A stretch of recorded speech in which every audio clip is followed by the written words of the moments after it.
Today on Commander Replay, we check out this GoFundMe submitted Samut token deck. Did our opponents bring enough board wipes to stop our massive token army? Find out next on Commander Replay. I want to thank my awesome Patreon supporters. You guys are awesome. If you want to help support the channel and vote on which decks I play next, feel free to check out my Patreon at the link below. And be sure to check out my GoFundMe for GP Vegas, where I offer rewards like deck reviews or having your deck made into a video. Links to the GoFundMe and the video describing the details will be in the description below.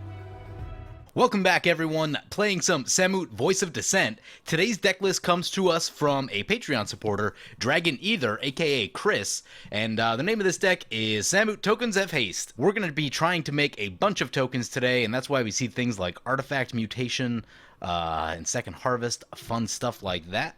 As we see a turn 1 mana crypt coming down for our opponent. A pretty sweet looking deck. I did have to make 2 changes before the start of the game. I cut Helix Pinnacle, and I cut a card, I think it was called Squirrel's Nest, just to make room for some more lands. This deck did come in with 33 lands in it, which may work in paper, but is just not going to work on Magic Online. Magic Online will not be kind to decks running that low of a mana count.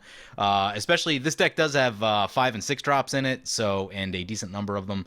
So yeah, I felt like we needed to get a couple extra lands in there, otherwise there was no way this thing was going to perform on camera. So made the executive decision to go ahead and make those changes, and our opponent's getting off to a wild start. Visara the Dreadful with a Mana Crypt and a 1,000-year elixir on their first turn. It makes me not the most happy. We have a Wooded Foothills. We'll go ahead and play the Wooded Foothills. I'm not sure that I'm going to crack just yet. Maybe we can crack. If we got red-green, that gives us 2 sources of green. That gives us 2... Okay, yeah. We go for a red-green land.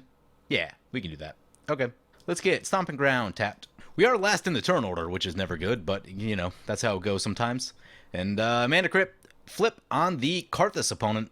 So, for those that don't remember, Samut, Voice of Dissent, is 3 red-green for a 3/4 with Flash, Double Strike, Vigilance, Haste.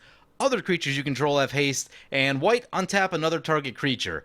Pretty much a keyword soup of a commander. Has a lot of abilities on it. Surprised it never really did all that much in standard. I mean, I get that it's a 5-drop, but like, that's just a lot of abilities. Pretty cool card, one that I've wanted to revisit on my own and just haven't really had time.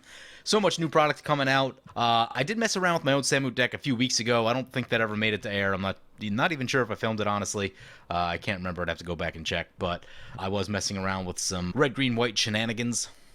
And just for those that aren't familiar with the color identity rules, Samut as a card is red and green. Samut's color identity is red, green, and white because of the tap ability, so you are able to play a Naya deck when you pilot Samut from your command zone. Getting caught up on our opponents, we got a Rakdos Signet coming down for the Karrthus. We've got a Rings of Brighthearth for the Visara, and a Swiftfoot Boots for the Teneb. So that brings it to our turn 2. We draw a Steel Shaper's Gift. We'll play the Savannah right here. I am thinking about this Artifact Mutation. The question is what to blow up. There's 2 Mana Crypts that I would absolutely love to get rid of. There's a Rings of Brighthearth, which is like really nasty. 1,000-year Elixir is a pretty good target too. This is an instant, so I guess we can wait just a second to make that decision. I'm hoping there's a Skull Clamp in the deck that we can go grab a Steel Shaper's Gift and then start Skull Clamping things next turn. That would be super sweet. There is, in fact, a Skull Clamp in the deck, so that's probably what I'm going to do. Mana Crypt flipped on the Karrthus. Opponent says, can I vote the blue scum off the island first? And hey, I only play 2 counters. Opponent says, I say we vote off the people playing Crypt. Yeah. Screw this island. I'm out. Alright, let's see how bad things go for us this turn. Here comes Karrthus Tyrant of Jund. Cool. That is a turn 3 Karrthus Tyrant of Jund. That is pretty good. Opponent did sacrifice a Crystal Vein to make that happen, so we do have some removal in hand. Let's see if they go our way. I think they might have eyes on the Visara, because if Visara comes down and yeah, they're gonna swing over to Visara, so we'll just let that happen. I'm really on a tough choice here between the 1,000-year Elixir and the Rings of Brighthearth on the Artifact Mutation. Both are super nasty. 1,000-year Elixir obviously allows Visara to come down and essentially use that ability with haste, which is pretty good. Maybe that may be a good thing with this Karrthus running around, so maybe it's worth keeping that one around for a second. Rings of Brighthearth it's one of those things that can just cause problems by sticking around. There's just so many interactions with that thing. Right now I'm kind of just playing to see the wait and see game. Excellent. Opponent's going to Hero's Demise on the Karrthus, so that is a piece of removal that is down. The threat on the board has been neutered. Opponents sacrificed the land in the process, so they did have to give a little bit up. I'm down for that. And I think we're going to Artifact Mutation. I think I'm going to go with the rings. The unknown right there is just scarier for me. 1,000-year elixir is sort of a known quantity. Still probably going to be a huge problem for us, like I won't lie, but Rings of Bright Hearth does cause some unknown issues for us. So this coming turn will probably be Steel Shaper's Gift into Skull Clamp into draw some cards. So that'll bring it back to our turn. There's a Cleansing Nova. That may be very, very helpful at some point. We're still a few lands away from that. Let us drop down this land, play the Steel Shaper's Gift, get our Skull Clamp, play our Skull Clamp. I guess we can attack first and then Skull Clamp. We'll send 2 over to the Dragon opponent and 1 over to the Visara. They do both have mana crypts out and are ahead on board at the moment. At least mana-wise, anyway. And then in the second main, we will Skull Clamp a token. Token will die. We'll get to draw some cards. There's our next land drop. All about that. And we'll pass the turn like that. Opponent plays a Scry Temple. Should talk about what our opponents are playing, by the way. First up is Fish Said Fish, piloting Karrthus Tyrant of Jund. We did see their commander into play at one point already. And luckily, it's already been blown up, so that threat has been dealt with. But I'm sure if we don't deal with the artifacts and enchantments on board, we might be seeing it again really soon. Assumingly it's just some sort of dragon tribal deck, there are some funny things you can do with like changelings and turning your opponent's creatures into dragons and then stealing them. So that's the thing we'll want to watch out for. I guess you could play like Conspiracy or something like that. And yeah, that would be... Oh no! That's Demon of the Dark Schemes. That's going to eat all of our tokens. At least we found our way into this next land. That does make me a little bit happier. So that means that our next play will probably be Anointed Procession and just try to set up for... maybe not, because... If we blow up the artifacts, then the 2 players that have been cranking out artifacts all game will slow down significantly. So maybe that's what we're doing. We draw into Austere Command. Interesting. Ooh, how do we get to our next land drop? Play this mountain. We could Eladamri's for, I guess, a mana dork. I really want to make sure we stay on top of that mana. Bloom Tender? Yeah, Bloom Tender. Let me make sure I read Bloom Tender. I feel like it does something weird. For each color among permanents you control, add 1 mana of that color. Cool. So let's get some white mana off of the Rugged Prairie. Then we will Eladamri's Call. Let's get Bloom Tender. Play Bloom Tender. Unfortunately, it does not have haste, so we can't put this... Well, if we put the Skull Clamp on it, I guess it would just die. But hopefully Visara doesn't shoot it. Would make me sad if it does. If the dragon opponent does something big and scary... Well, if either opponent does something big and scary, then that should be a bigger target than our Bloom Tender. Hopefully. Continuing on our opponents, by the way, we have Lord of the Board piloting Visara the Dreadful, one that you don't see much of anymore, and in the back of my mind, I'm always thinking about, when am I going to get to make that activated ability tap stuff tribal deck? And Visara is one of the cards you can run in that deck, should you be playing it, but I have run Marike in the past, so I am familiar with cards like 1,000-Year Elixir and some of the other things that allow you to untap. Obviously, in Visara's case, they're just going to come in and start shooting creatures down, getting rid of big problematic stuff.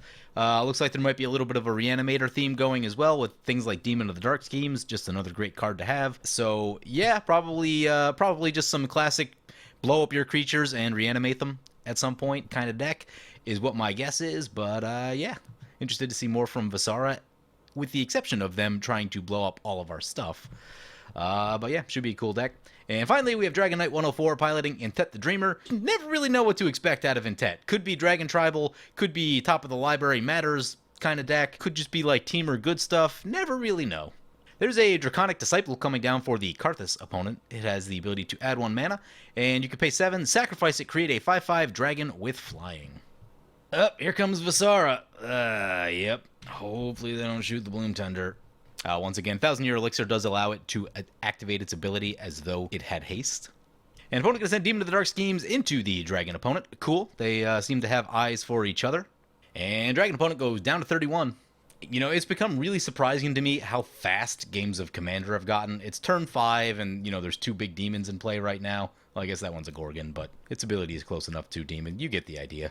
That's how fast the game of Commander's gotten. It's not great. We have not accelerated at all, and we've only been playing a land per turn, and makes me feel super behind. Intet does get themselves some ramp going by cracking this Blighted Woodland. I feel like the game never used to be this fast. But when we do like the bad tribal tournament, and there's no mana rocks involved, it is great because you get 3 turns to just play lands, which is awesome. and makes me super happy. Anyway, that does bring it back to our turn 5. We draw an Ancient Tomb. We'll go ahead and play the Ancient Tomb, so staying on top of our land drops. Is there anything that we can do with that additional mana? I'm not entirely sure that there is. Yeah, I do not think that there is. So, yeah, Cleansing Nova time. Get rid of those artifacts and enchantments. We probably don't need to use the Ancient Tomb, right? Yeah, we can not use the Ancient Tomb right here, so let's go ahead and do that. Ancient Tomb will kill you if you tap it too many times, and that is a problem that I have. I will tap Ancient Tomb every turn for 10 straight turns, and if there's no life gain in the deck, it's going to be a real problem. So, Cleansing Nova on artifacts and enchantments. Slow those decks down. Ah, I love white-based board wipes. They make me so happy. We've still got an Austere Command in hand, so we can fire that one off as well. I suppose we probably could have just went with the Austere Command, but didn't really adjust my train of thought once I drew the Austere Command. Could have gone with the Austere Command, because then we would have gotten the creatures as well, but yeah, we'll see. Maybe someone else will throw some removal at them. Oh, there's a Steel Hellkite. Well, glad we've got some removal left in the tank. But the good news is that Steel Hellkite will be a nice target for the Visara, so should keep our Bloom Tender out of trouble. Opponent said he's not going to swing at the Visara, so don't shoot it. All right. There's a Greed for opponent. Yeah, that can get them back into a little bit, but they are at 26, so they will have to be careful. We're probably going to get attacked. I feel like we're going to get attacked right here. No attacks. Sweet. Opponent nervous about that other dragon, holding back their Demon in the Dark schemes.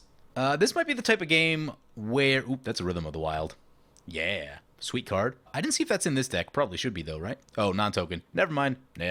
So what I was just thinking is that this might be the type of game where we really just want to get there with the tokens, because Samut's going to be a big target for this Visara, so as long as Visara is in play, it's not great for Samut, where pinging down a bunch of tokens is, like, not particularly exciting or the best use of Visara, so we're probably going to try to stay off of our commander for a little while because of that. Ooh, that's a Sword of Feast and Famine. That is a Sword of Feast and Famine. That's a good one. So my plan here... Oh, man, I don't know if we can get both. Would love to get Anointed Procession and Scatter the Seeds. That's a lot of mana, though. I don't feel like we have that much mana. If we go Anointed Procession first... No, that would only give us 4 mana. Sad face. Well, I guess we're just going Anointed Procession. We could go Anointed Procession Sword. We should do this in a way to leave up some white mana, so we'll go ahead and do that. Use the Bloom Tender right here. So, play the Anointed Procession. Maybe we should have just went for Austere Command. Because now we might have to use the swords on the Steel Hellkite. We'll see. Opponent going to swing the Steel Hellkite at us, and likely going to try to blow up our Anointed Procession. I am thinking not. So we'll go ahead and shoot the Steel Hellkite with the swords. Gotta say, I'm loving the removal package in this deck so far. It is performing well. Little nervous about the land still. You know, at least we've made it this far on our mana. Opponent's going to destroy it in response so that they do not gain the life. That could be better or worse. The fact... Oh, nice. Opponent's going to fire off a Rapid Hybridization on the Visara. Cool. So there are some upsides and downsides to Steel Hellkite being destroyed. They won't gain the life, but it also means that it could be reanimated at some point in time. And if it comes back with Karrthus in play, that could be a real issue. So, I don't know. I'd probably rather they just have the life, honestly. But some interesting things going to happen right here. That does give Demon of Dark Schemes another counter. I don't see how many energy... Oh, they'll have 3 energy counters now. And that does make them 1 short of being able to use the reanimation ability. And then Swords of Plowshares will fizzle. Oh, yep. Opponent's going to play a Grave Shifter. You may return target creature card from your graveyard to your hand. Yep. So Steel Hellkite going to be coming back. I wish they just kind of let it... I wish they let it got exiled. And now the Dragon opponent and Visara might be working together a bit more. Oh, that's a whole... it's a whole breach. No. Well, next turn we can go Sword of Feast and Famine and give a little present over to the Dragon opponent. Visara's going to draw with the Greed. Yep. Just going to whittle down their life total there. Cool. Demon of Dark Schemes over to the Teamer opponent. Sounds good to me. They haven't really done all that much this game. They did Rapid Hybridize the Visara, but other than that, they've been kind of just chilling, ramping, playing their stuff, and minimal interaction going their way. I guess they did lose their boots in the Cleansing Nova that we laid down. Scatter the Seeds is an instant. That's pretty cool. Skullwinder. Enters battlefield, return target card from your graveyard to your hand, then choose an opponent. That player returns a card from their graveyard to their hand. Please pick us. Please pick us. Comes in with Riot. Opponent asking if we're friends. Excellent. So, opponent chooses us. We will grab our Skull Clamp. Oh, that's an Avenger Zendikar. That's a good one. We don't have any additional lands yet. We're going to wait just a second on the Avenger. I want to get wild with the Sword of Feast and Famine first, so let's go ahead and do that. Play Sword of Feast and Famine, equip Sword of Feast and Famine, play Skull Clamp, and we're going to go over to the dragon opponent since they have a black creature that cannot block. They also got their Steel Hellkite back. See if we can make them discard it. They probably won't. I mean, unless the other card in their hand is, like, really good. Try to negate some of that card advantage from Graveshifter. So opponent gets hit with the Sword of Feast and Famine. They discard... Ooh, Scourge of Falkus. That is a fantastic one to get rid of. So definitely a Dragon Tribal deck. And that'll bring us to our main phase 2. Our lands untap. Mono black opponent has 7 cards in hand, so, like, they probably have a board wipe, would be my guess. So I'm not just going to run Avenger into that. I will, however, scatter the seeds and then try to get some more card draw going. So scatter the seeds, 3 more tokens, and we will Skull Clamp one of them. Demon of Dark Schemes will get another counter on it. That seems bad. Didn't think about that. We draw another land. We'll play the land. Then I'm going to attach the Skull Clamp to the Bloom Tender, just in case Bloom Tender gets blown up. I'm going to leave the other 2 tokens for now. Oh, opponent's going to Eternal Witness. Man, all of the graveyard recursion, so definitely, you know, I don't want to say reanimatory, but definitely a recursive dragon deck. Oh, opponent goes for the Mana Crypt, so they're just trying to get mana. Okay. So the last card in their hand is Steel Hellkite. We can make them discard that. But we may need to start spending some attention on the Visara as well, though. Opponent's going to greed once again. They're down to 18. They will die to a Gentle Breeze rolling through the battlefield. We may supply a breeze for them, so we'll see what happens. They are stuck on 4 lands. They're going to Sign in Blood. Let that life total get even lower. Yeah, I think we're going to turn our focus to the mono black opponent. We know Karrthus still has some good stuff, but, you know, mono black is scary. So they're digging for lands. Yep, they are stuck on 4 lands, and so... Oop, that's an Imperial Seal. I can't remember where I was talking about this. I was talking about this somewhere, but, you know, certain players... Ooh, that's a swan song on the Imperial Seal. Nice. No Imperial Seal for you. Opponent does not want any part of the mono black shenanigans. That does, however, sadly give them a blue blocker, which we can't do that much about, so maybe we won't be swinging that way. Opponent has 9... They finally get a land, though. Looks like they greeded. Did they greed? Do we have anything that gives trample? But yeah, anyway, you know, there are those players who like low land counts and rely heavily on artifact ramp. When that is the case, or also you'll see it with Mana Dorks, when a board wipe happens, that player goes back to the Stone Age. And, you know, as someone who tries to make all of their land drops, nothing makes me happier than, you know, really kind of getting opponent who went Mana Crypt, Signet, and has then been missing lands. That's Intet the Dreamer coming into play. It does come in with a +1/+1 counter on it. Opponent said they wanted haste, but accidentally misclicked. Yep, I could see that happening. That does put some flyers in play. Doesn't really make me excited about trying to get Huatli into play. That's a Triumph of the Hordes. Honestly, we need more tokens for that to be any kind of effective. Well, let's think about this. There's currently 14 power worth of creatures in the air. We would not be able to block any of them. If we want Avenger of Zendikar, that would get us 6 tokens. We could plus Huatli, and that would put us around 10. Yeah, okay. That math still doesn't check out. I think we Skull Clamp another token is what we do. Skull Clamp a token. Another counter at the Demon of Dark Schemes. Opponent said they realized their deck only has 32 lands in it. That is extremely low. That is lower than ours, and I'm sure there is a robust curve in the mono black deck, because that's usually how they operate. We draw 2... Ooh, Secure the Wastes and Command Tower. Okay. Play the Command Tower. I guess we'll Skull Clamp the last token. Another counter on the Demon of Dark Schemes. Shram's Expertise... Heroic Intervention. Oh my. We could cast something for free. There's nothing really worth casting with Shram's Expertise. I think the plan is going to be end step Samut, then maybe lay down one of these big token cards. I think that's going to be the plan. So with that being the case, we'll put the Skull Clamp on the Bloom Tender. Feeling like we don't really need Shram's Expertise at the moment, honestly. Ooh, actually what we could do, we could swing into Karrthus and then untap the lands and then go like Avenger of Zendikar. How much mana do we have? Like 1, 2, 3, 4, 5, 6, 7, 8. We probably should, right? Oh, I did that wrong. All right, well, I guess we'll Secure the Wastes for a couple. I definitely did that wrong. There's a Sword of Feast and Famine trigger, so let's, I mean, let's just go for Samut, I guess. No, because then we still have to discard a hand size. Okay, so let's Secure the Wastes for a bunch. This is Secure the Waste X12. We are exposed to board wipes, but we'll just see what happens.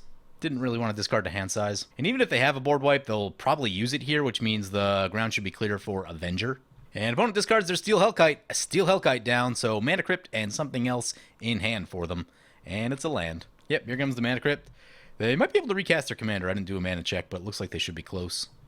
Opponent's going to Rapid Hybridize on the Draconic Disciple. Okay. They're going to sack in response. They're going to float a mana in response. Yep, and I think they'll have exactly enough for Karrthus. Yep, here comes Big Daddy Jund. Interestingly, Intet is a dragon, and it will get stolen, and we are liable to take some damage in the air, which I think opponent will probably take the opportunity to do. Yep, here's 14 coming at us. This is literally half our life. Okay. Probably going to have to try and eliminate the Tyrant of Jund opponent. I guess if our tokens survive, we've got Triumph of the Hordes, and that's real nasty. Intet trigger, but no mana to use it. Opponent's going to greed again, going down to 12. Ooh. The question I have is whether they already have the board wipe or not. There's an Urborg. Everyone's got swamps. Opponent says they can fix this. I assume that means board wipe. There's a Vampire Nighthawk. That doesn't look like a board wipe. There's some boots. Okay. Gonna equip the boots on the Nighthawk. Sure. None of that's a board wipe. You know, I'm actually really surprised that Bloomtender has stuck around this long. I was really questioning whether that was the right thing to go for, but I think we did need it for the additional mana production and just have a body in play, because, oh, there's the Blasphemous Act. Okay. We'll get to draw some cards, so it's not the end of the world. Million energy counters for the Visara opponent. We draw a Mana Crypt in a land. Yeah, I hear those are good. Intet back to play. I think it has haste this time, but no open mana. Gonna swing into the Karrthus opponent. Cool. Brings it back to our turn. We draw into a Stoneforge Mystic. We have choices right here. The one that I like the most is we can basically eliminate the Visara. Ooh, yeah, opponents have like very little in the way of cards. Yeah. Okay, play a Mana Crypt. Oh, we are one short of Samut and Avenger. That makes me sad. We can still use Shram's Expertise, I guess. Yeah, I guess that's what we're doing. Okay. Cast our commander. Samut into play. Let's play this Firelit Thicket. Let's play the Shram's Expertise. We will cast the Stoneforge Mystic. That will get us an equipment. Jit or Fire and Ice. I'm thinking Jit at this moment in time. Our card draw has been good. So the removal ability on Jit is super sweet. Let's equip up the Sword of Feast and Famine. Do some attacking. That'll be 10. That should be lethal on them. Send this token. Send one token over to the teamer opponent since they haven't gotten much love this game. Oh, this is going to be such a ridiculous turn. Opponent's making puns. Our land's on tap. Cool. Our lands will untap again. We don't have that many tokens to make Second Harvest worth it. So Visara down, they go to 0. Check on our mana. We've got 1, 2, 3, 4, 5, 6, 7, 8, 9. That is exactly enough for Avenger of Zendikar and Heroic Intervention. So I think that's what we'll be doing. Actually, I guess we can wait because we have haste. Yeah, we have haste. No need to rush it. So let's play the Jit, equip it, and then we'll just sit on Heroic Intervention as needed. I guess we can equip the Skull Clamp to something as well. Put that on the Stoneforge Mystic. Maybe we should clamp a token. I don't know. One thing to be careful of is that we do not have flying defense. Does it gain us any life? Yeah, if opponent has a flyer, we actually just die? Okay. Opponent loses the Mana Crypt flip down to 15. Draws a card. It's a Wood Elves. So I think we're okay to leave the Karrthus opponent alone for a little while. Let's hope opponent doesn't have another big flyer in hand. That would be super bad for us. Opponent's going to Noxious Revival on Rapid Hybridization. It only puts it on top of the library. I suppose they could use Intet to cast it, so maybe going to try to find some... Maybe going to try to remove some of our stuff right here. We will Heroic Intervention if it's on our commander. Yep, opponent coming our way. This is going to be half our life total again. No blocks. Opponent's going to use that Intet ability. They do have the Rapid Hybridize right there. Yep, going to try it on our commander. We do need our commander, so we're going to Heroic Intervention. Hope they don't have any additional counterplay right here. Opponent says brutal. So we are hexproof. Hoping for a land off the top for the Avenger. Either way, though, I'm not actually sure that we're going to have like 30 damage. Maybe we do if we use Second Harvest, but... Back to our turn. Mana Crypt flip. Uh-oh. Better win this. Tails? Won the flip. All right. All right. Parallel lives. Oh, my. How much mana do we have? We have 3, 4, 5, 6, 7, 8, 9, 10, 11. That's enough to go Avenger plus 1 doubler. Unfortunately, we have a Triumph of the Hordes. That is a thing that we have. Ask opponents if they like cheddar, because I'm about to cheese it. I guess we could go Avenger or Triumph. Yeah, let's go Avenger Triumph. And then we'll Triumph of the Hordes. Send this one over to the Dragon opponent. This one there, this one there, this one there. That's 5. That's 11. That should be plenty. And one more this way. Leave ourselves a blocker. We get a Sword trigger and a Jit trigger. Opponent takes 6 Infect. And down they go. Samut tokens getting there, yeah? I like this deck. It's got some good stuff. It's pretty strong. Yeah. So, playing this deck, a couple things to note. One, I added those 2 lands in. I think that is definitely the right call. If I were Chris, I would add those lands in. Lands are super important. Even with the Skull Clamp, I was still like very close to not making my land drops. I noticed there's no Cultivate and Kodama's Reach in the deck, and those things are just so good at making sure you find the colors you need, ramp efficiently, and set up your next land plays. I would definitely consider Kodama's and Cultivate.